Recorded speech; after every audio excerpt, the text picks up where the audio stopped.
This is one of those stories that has such an outrageous ending. On a warm Nebraska evening in late September 2012, 36-year-old Dave Krupa left work feeling better than he had in weeks. He was thinking about the woman he had met that afternoon in the auto body shop where he worked. Dave had been helping another customer when this woman arrived, but as soon as he saw her, he completely forgot about what he was doing and just stared. Her name was Carrie Farber. She was 5'7" tall, she was slender and tanned with light brown hair, and she had hazel eyes and a dazzling smile. Dave had suddenly felt like he was right back in high school, all thumbs as he handed change to the customer standing in front of her. Then Carrie stepped to the counter, gave Dave a friendly nod, and told him her black Ford Explorer needed some minor but immediate maintenance work. As they arranged for Carrie to bring her car right then into the service area, Dave had felt an instant sense of ease and attraction between the two of them. The last 6 months had been difficult for Dave, and unexpected moments like this one were very welcome. Dave had moved to Omaha, Nebraska from his home state of Iowa 5 months earlier in April after he and his longtime girlfriend Amy had both agreed it was time to end their 10-year-long relationship. And once he had arrived in Nebraska, he'd been offered a manager job at this Hyatt Tire auto body shop. The oldest of 3 brothers born to deeply religious Southern Baptist parents, Dave had worked hard at being a good boyfriend and provider and a great dad. He and his ex-girlfriend Amy had parted on friendly terms and worked out a custody arrangement so Dave could see their 2 children a couple times a week. But even so, his small, barely furnished apartment not far from the auto body shop had felt depressing. And since Dave had been in this very serious relationship for the last decade, he had arrived in this new city without any idea how to re-enter the dating scene. He had signed up for a dating website called Plenty of Fish within a few weeks of his arrival in town, and over the summer he had in fact gone on maybe a dozen dates with several women he had met online. But seeing this woman, Carrie, in his auto shop was different.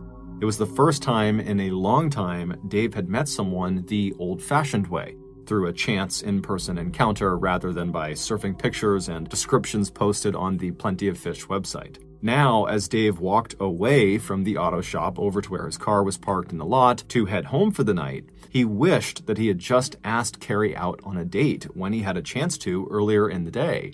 But at the same time, he thought to himself, it would have been unprofessional or maybe even inappropriate for him to be asking a customer out. And after all, maybe he had just imagined that the attraction he had felt was mutual. Dave climbed into his car, turned the key, and started up the engine. And as he pulled out of the lot, he thought to himself, maybe if Carrie was actually interested in him, she'd come back. 2 weeks after meeting Carrie, while Dave was scrolling through profiles on Plenty of Fish, he suddenly felt a rush of excitement. Right there on the screen in front of him was Carrie's picture. Her hair was a little bit different, but the eyes and the smile were the same. She was 37 years old, and she lived an hour away in her hometown of Macedonia, Iowa, and she worked at a computer programming company in Omaha, just a block from Dave's apartment. She was beautiful, and, most importantly, she was available. Dave remembered that sense of mutual attraction he believed they had felt in the auto body shop, and so he typed out a message. "Hey, I know you." He waited for a minute, then kept on scrolling through other profiles, but he wasn't really looking anymore. He was just hoping to hear the ping of an incoming reply. And he didn't have to wait long. "Hey," her text to him read, "I know you too." And over the next 2 weeks, Dave and Carrie would text each other almost every day. And then, about 1 month after Carrie's first visit to the Hyatt Tire auto body shop, she made a second visit, claiming that her windows were sticking. Standing next to each other in the parking lot, Dave did not even wait to write up the service order. He just immediately asked Carrie if she wanted to go out with him. Carrie said yes, and the next evening, Carrie and Dave were sitting across from each other at the Applebee's Bar and Grill at the Omaha Oakview Mall. And it was great. It was clear that both Carrie and Dave had been thinking about each other over the past month, and now that they were together, Dave found Carrie not only beautiful, but very smart and funny as well. For her part, Carrie found Dave, a former football player who had also served in the National Guard before getting his associate's degree in automotive engineering, attractive and engaging. Carrie liked that Dave was a down-to-earth blue-collar guy who worked with his hands. They were also both single parents who were very involved with their children. They both liked to read and talk about books, they both had busy jobs, and neither of them wanted to take life too seriously. A few hours later, Carrie and Dave walked into Dave's apartment, the air between them electric, but before they could even settle in together on the couch, they jumped when they heard the sound of someone knocking on the door. Annoyed, Dave got up from the couch and walked over to the door, and when he looked through the peephole, he wasn't all that surprised at who he saw standing on the other side. Her name was Liz Gollier. She was an attractive, energetic 37-year-old single mom who ran her own house cleaning business, and she was the first woman Dave had dated since he had arrived in Omaha. Liz and Dave had found each other physically attractive and had had some fun times together, but over the last couple of months, it was clear to both of them that their relationship was really just fizzling out. Earlier that night, while Dave was at Applebee's with Carrie, Liz had texted him asking if she could come by his apartment that evening and just pick up some of her belongings that she had left there. Dave had ignored her, and so wanting to get this over with, Liz had decided to swing by anyways. From Dave's perspective, Liz's timing could not have been worse, and he wished he had just responded to her earlier messages to tell her, hey, come by another day, but he didn't, so here they were in this awkward situation.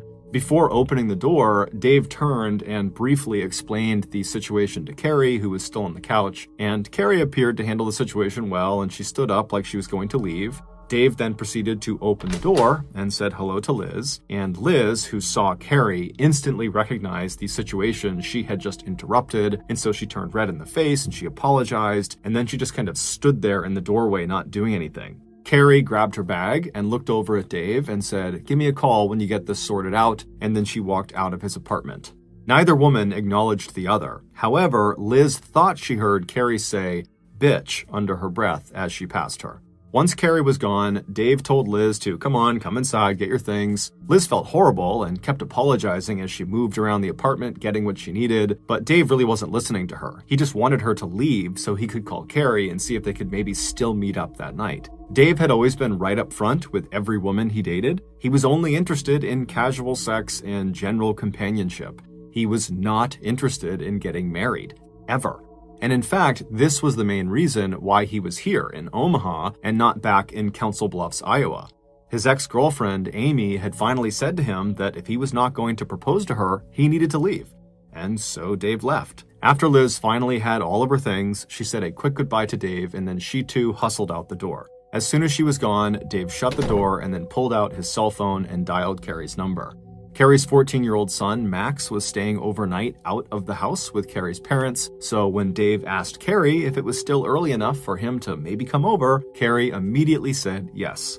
Once Dave arrived, the two of them quickly became intimate, but before heading to the bedroom, it was Carrie, not Dave, who stepped back and said that he should know up front that she was not interested in a serious or exclusive relationship.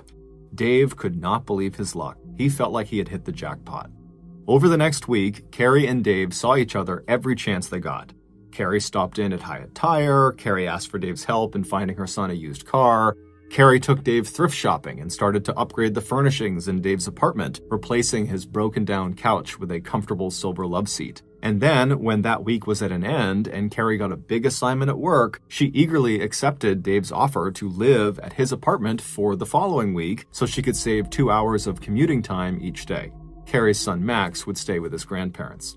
That week they lived together, Dave and Carrie quickly began using pet names for one another, and every morning while he was getting ready for work, Dave would find himself smiling as he listened to the sound of Carrie typing and clicking away on her laptop as she checked her email and Facebook account in the other room.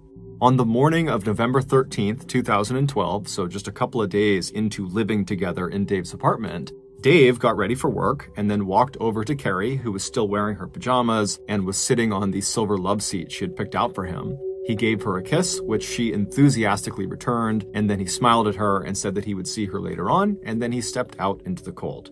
By 6:20 a.m., he was pulling out of the parking lot, making his way to work. A few hours later, at 10 a.m., Dave, who was working on a car at the auto body shop, received a text from Carrie asking him if he wanted to live together permanently. Now, Dave understood that he and Carrie had definitely gotten really close, but at the same time, he had been really clear with Carrie about not wanting a serious relationship. That is what made their week together fun, because it was temporary. He didn't like the idea of making it anything more than that, and he was thinking, Carrie made the same claim to him, that she didn't want anything serious. And so he responded to her very quickly with a text that just said, "No, not interested," thinking he would talk to Carrie later when it wasn't so busy at work.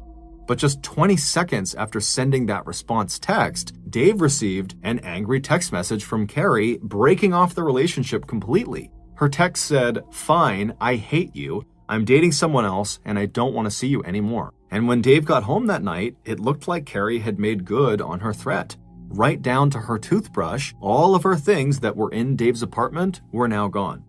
Dave was shaken, but it didn't take long for reality to set in. He'd been on dates with other women who had agreed, in theory, to casual, non-exclusive relationships, only to change their minds after a couple of dates. And so this seemed like that type of situation that, Carrie was revealing how she actually felt. And so it wasn't long before Dave's shock gave way to relief. It was probably for the best that this ended now. But it turned out that Carrie was not done with Dave, at least not yet. Within 2 days, Dave's phone started blowing up with texts and emails from Carrie. She may have taken her things out of Dave's apartment, but it was instantly clear that she was not going to leave him alone. At first, the messages were angry and jealous. Carrie hated him. He had ruined her life. He was a terrible person. And even though Carrie told him she had quit her job at the computer company, which was down the road from Dave, it was clear from some of these text messages that she had to still be close by. One very creepy text Dave received said, "My favorite thing to do is to stand outside and stare at you."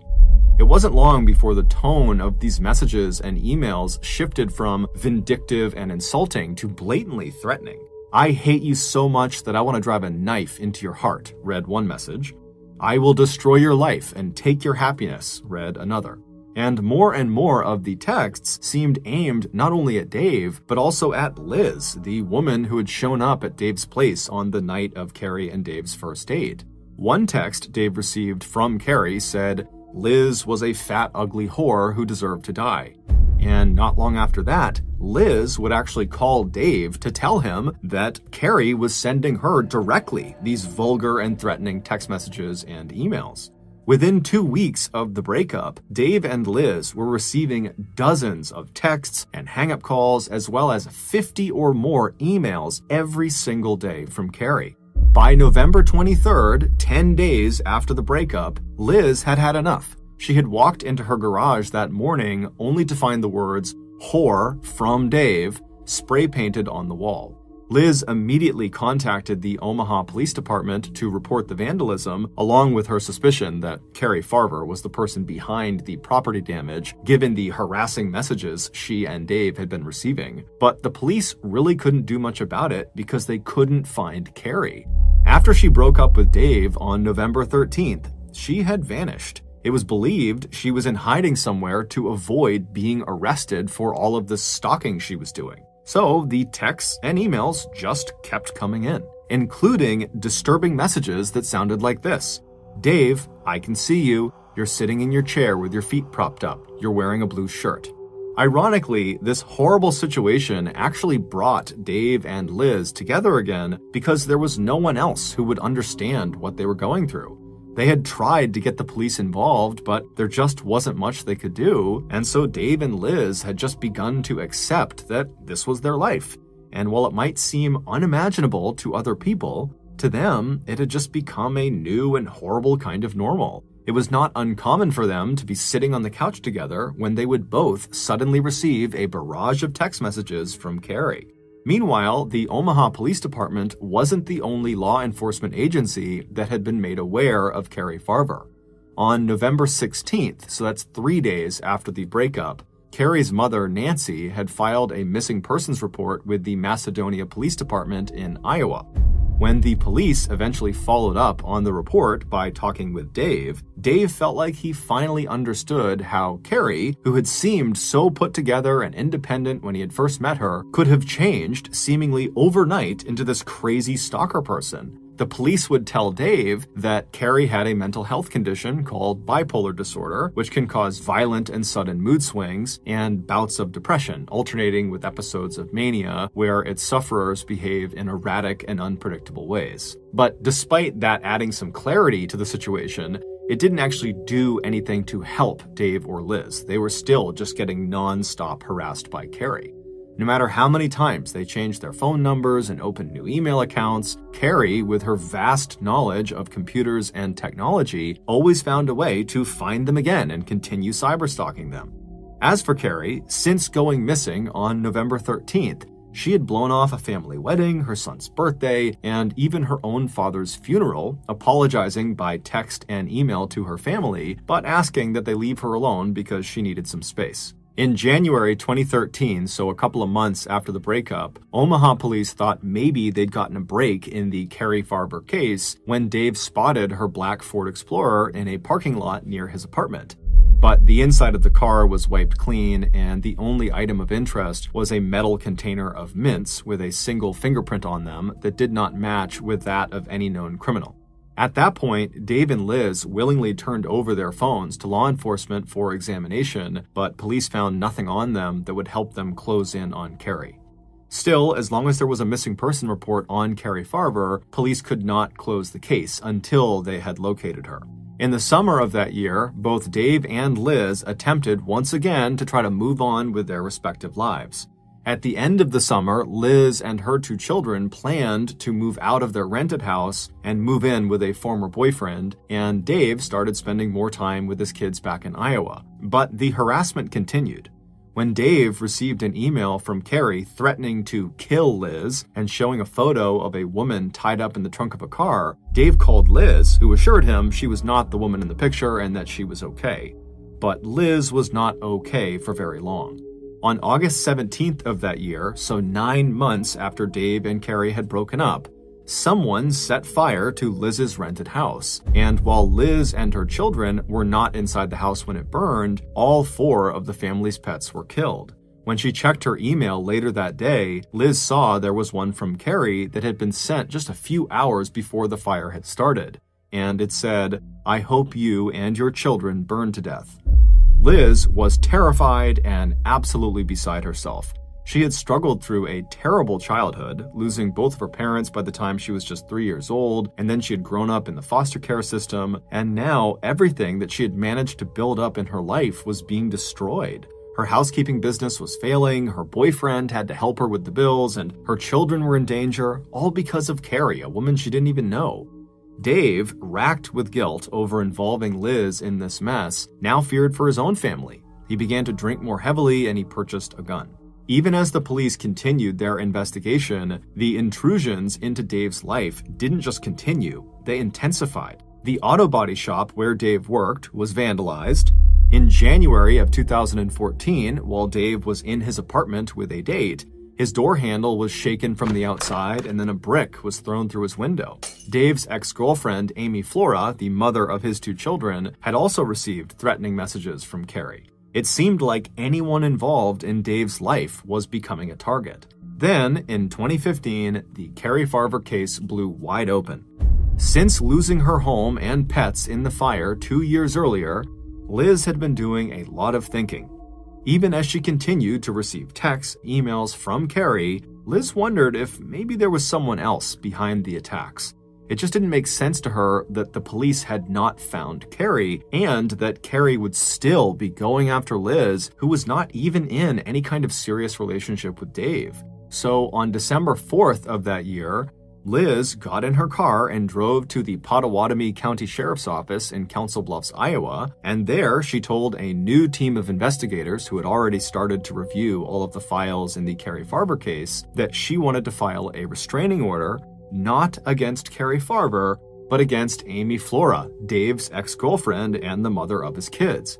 When asked why, she told investigators she now believed that the person who had been sending her and Dave these thousands of text messages and emails and who had turned their lives into living hells was not Carrie Farber, but Amy Flora. And Liz believed that Carrie was not on the run or in hiding, but rather Amy had likely made Carrie disappear and then taken over all of her email and phone accounts. Liz knew this was a very serious allegation, but to her it made a lot of sense.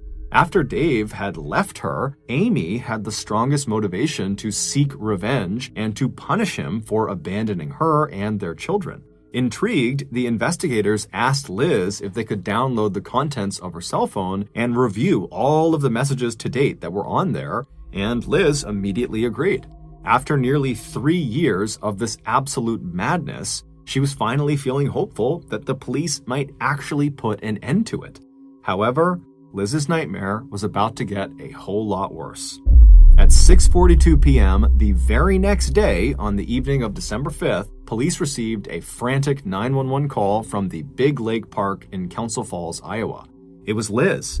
When the police and an ambulance arrived, Liz was lying in this huge pool of blood right next to her car, and she would tell investigators that she had been sitting at a bench a little ways away when someone had come up behind her and they had jabbed a gun into her back, but she didn't recognize it as a gun. She thought someone had poked her. And so she kind of stood up and turned around to see what they were doing, and then they fired their gun at her, narrowly missing her midsection. The bullet had gone into her thigh and then also narrowly missed her bone and major arteries, and this gunman had turned and just ran away. Liz would say it was too dark to get a good look at who the shooter was. However, she was reasonably certain it was a woman, and so she told investigators it had to be Amy Flora. Who else would shoot her? At 7 p.m. that night, police arrived on Amy's doorstep with guns drawn, and they took her into the station for questioning. And despite insisting that she had been home with her kids all evening, Amy failed the lie detector test. But since they could not break Amy's alibi, the police had to let her go. On December 7th, so 3 days after the shooting, the police requested the cell phones belonging to Dave Krupa and Amy Flora. And then about 2 weeks later, using that information they had pulled from those phones, amongst other evidence they had collected, the police finally felt like they had reached a conclusion. And so they called Liz into the station, who by now was still very badly hurt from the gunshot wound, but now she was able to walk around on crutches, and they asked her if she'd be willing to help them bring Amy Flora to justice. Like Liz had previously suggested when she went to file a restraining order against Amy, the police now believed that Carrie had in fact been murdered, and her identity then used to perpetrate a 3-year-long campaign of harassment and intimidation against Dave and Liz. But to make the charges stick, they needed incriminating evidence, and they wanted Liz to reach out to Amy via email or text to see if Amy would give up any information. After they promised a terrified Liz that she would have full protection from them, she agreed to help. And sure enough, after only a few email exchanges, Liz got Amy so angry and riled up that she started talking about what she had done, and Liz just forwarded these messages to the police. And in these forwarded messages, Amy admitted to shooting Liz, almost like she was trying to brag about it. And shockingly, Amy also admitted to having killed Carrie, saying that she had died inside of her own black Ford Explorer. And sure enough, a second examination of Carrie's black Ford Explorer would lead investigators to find blood under the seats that belonged to Carrie. Police also found a match for that unknown fingerprint on the metal container of mints that was inside of Carrie's car. With all of this new evidence, it was now crystal clear who had killed Carrie and then relentlessly persecuted Dave and Liz.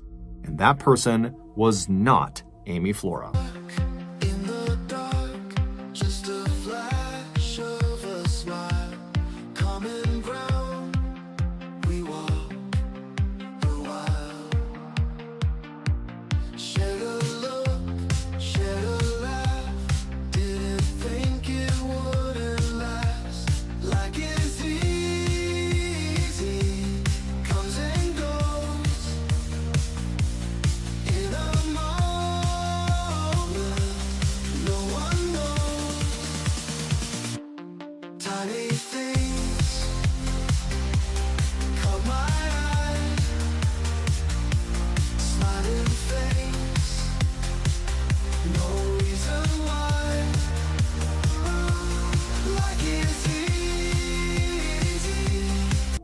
was Liz.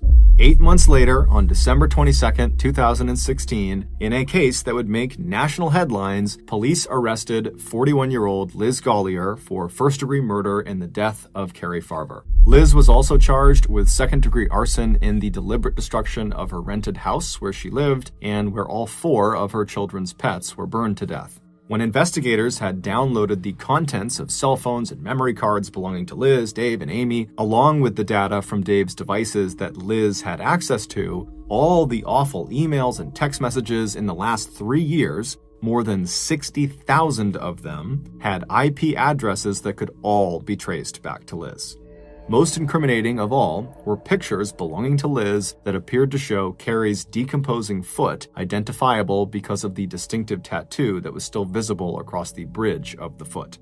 It would turn out that Liz Gollier's obsession with Dave Krupa began almost immediately after their first date back in late spring of 2012. And by the time she passed Carrie Farver in Dave's apartment doorway during that awkward meeting, Liz knew any chance of a serious relationship with Dave was slipping out of reach. The text that Dave received from Carrie's phone on the morning of November 13th at around 10 a.m. about wanting to move in together permanently, and every harassing and threatening text, email, and suspicious phone call that he, Amy, and Carrie's family would receive over the next 3.5 years would all be the work of Liz Gollier. Using more than 30 different imposter email accounts, along with an app that allowed her to schedule the release of texts and emails so they arrived while she was actually with Dave, prosecutors estimated that Liz would eventually spend 40 to 50 hours every week impersonating Carrie Farver and using Carrie's own Facebook account to create the illusion that Carrie was in fact still alive.